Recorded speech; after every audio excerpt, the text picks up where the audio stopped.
Hello दोस्तों, मेरा नाम है अरविंद नेगी और मैं आपके समक्ष एक बहुत ज़रूरी बात करने के लिए आया हूँ।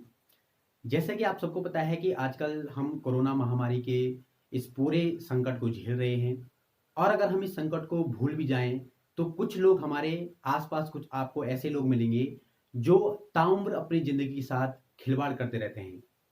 दरअसल मैं बात कर रहा हूँ उन लोगों की जो तम्बाकू तथा धूम्रपान से अपने शरीर को तो नुकसान पहुंचाते ही हैं, साथ ही साथ अपने सामने या अपने परिवार वालों के सामने या अपने समाज में जितने भी लोग उनके समक्ष रहते हैं, उनको भी क्या करते हैं, नुकसान पहुंचाते हैं। इस पूरी दुनिया में हम 31 मई हमने एक दिन निश्चित किया हुआ है, जिस दिन हम विश्व तंबाकू निषेध दिवस के रूप में हम लोग मनाते हैं। डब्ल्यूएचओ के ने सर्वप्रथम 1988 से इस दिवस को क्या किया था, स्टार्ट किया था। 1987 में इसको सबसे पहली बार प्रस्ताव के रूप में डब्ल्यूएचओ के समक्ष लाया गया और उसके बाद से लगातार हम लोग इस विश्व तंबाकू निषेध दिवस को हम लोग मनाते आए हैं। और डब्ल्यूएचओ का जो इस दिवस को मनाने का जो मुख्य उद्देश्य है, वो यही है कि जो हमारे युवा हैं, जो हमारे जो कुछ ऐसे लोग हैं, जो लगातार तंबाकू तथा धूम्रपान से अपने सेहत के साथ खिलवाड़ तो करते ही हैं, उसके साथ-साथ बहुत सारे लोगों की ज़िंदगी भी दाँव पे लगा देते हैं। अगर मैं बात करूँ तो जो ये तंबाकू है या जो धूम्रपान हम लोग करते हैं, इससे तरह-तरह की डिज़ीज़ या तरह-तरह की बीमारियाँ पैदा होती हैं। अगर हम देखें तो इसमें फेफड़ों की बीमारी सबसे ऊपर आती है। इसके बाद हम देखें तो कुछ हार्ट डिज़ीज़ इसमें होती है। इसके साथ-साथ जो आपके पैरों की नसों में रुकावट भी इसी के द्वारा आती है।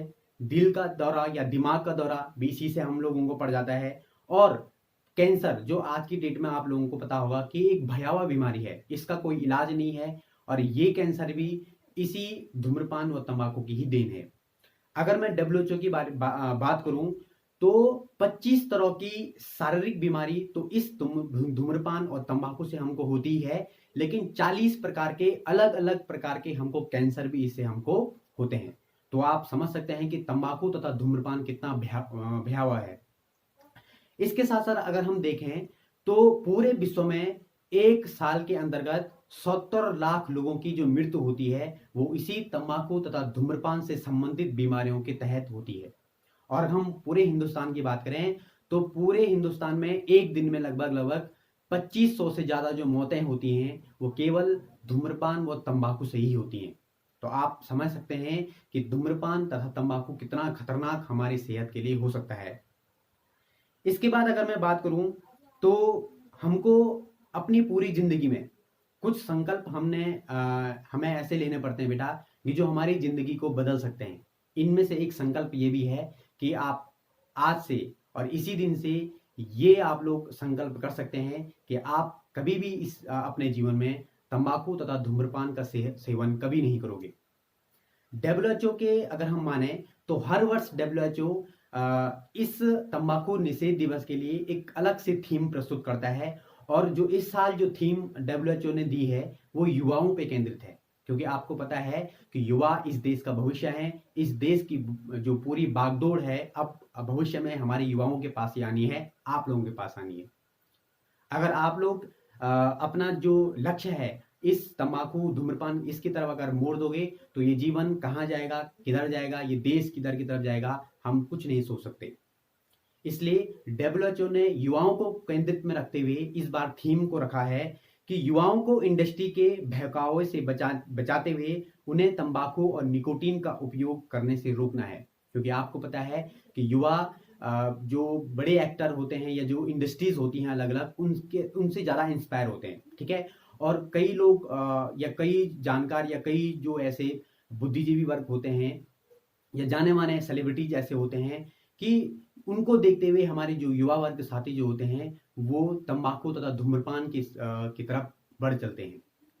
तो हमको आज से ये संकल्प लेना है कि हम तंबाकू का उपयोग कभी नहीं करेंगे और साथ में जो हमारे सामने अगर कोई तंबाकू और धूम्रपान का उपयोग कर रहा है, तो उसको भी हम ये तंबाकू और धूम्रपान नहीं करने देंगे। तो लास्ट में कुछ पंक्तियों के साथ अपनी स्पीच को खत्म करना चाहूंगा कि रोकनी होगी अब बर्बादी, रोकनी होगी अब बर्बादी, बदलना होगा अब ये जमाना। रोकनी होगी अब ये बर्बादी, रोक बदलना होगा अब ये जमाना। आओ मिलकर कदम बढ़ाएं, तंबाकू मुक्त भारत बनाएं। खुद भी जागें, औरों को भी जगाएं। खुद भी जागें, औरों को भी जगाएं। नशा मुक्त ये समाज बनाएं। इसकी लत से मारे ही हैं सब, इसकी लत से मारे ही हैं सब। बात ये हम सबको समझाएं। कसम ये आओ मिलकर खाएं, कसम ये आओ मिलकर खाएं। आओ मिलकर कदम बढ़ाएं। हमको है कर्तव्य निभाना, हमको है कर्तव्य निभाना। तंबाकू मुक्त भारत है बनाना। तो मुझे लगता है कि कम से कम कुछ लोगों को जो मेरी स्पीच है इसका अच्छा सकारात्मक जो है प्रभाव पड़ेगा कि आप लोग आज से ही ये संकल्प अपने मन के अंदर रख दें कि तंबाकू जो है आपके जीवन की सबसे जो आपका जो लक्ष्य होगा जीवन में, जो आपने सोचा होगा कि मुझे ये बनना है, मुझे ये बनना है, तो सबसे बड़ी जो रुकावट है वो तंबाकू तथा धूम्रपान है। क्योंकि छात्र जीवन में अगर आप इसकी तरफ बढ़ गए तो आप अपने लक्ष्य से इसको पूरा भटक सकते हैं। क्योंकि आप ये लगा सकते हैं कि अगर आपको किसी को कुछ बनना है, अगर उसको तंबाकू, ड्रग्स जैसी ये सारी चीज़ें अगर उसको लत लग जाएं तो वो कभी भी जीवन में कभी भी कंसंट्रेट नहीं कर सकता है, कभी भी अपने लक्ष्य को हासिल नहीं कर सकता है, और कभी भी एक अच्छे नागरिक की पहचान होती है वो भी कभी नहीं बन सकता है। तो उम्मीद है आप लोग अपने जीवन में संकल्प को जीवन में उतारेंगे। बहुत बहुत धन्यवाद।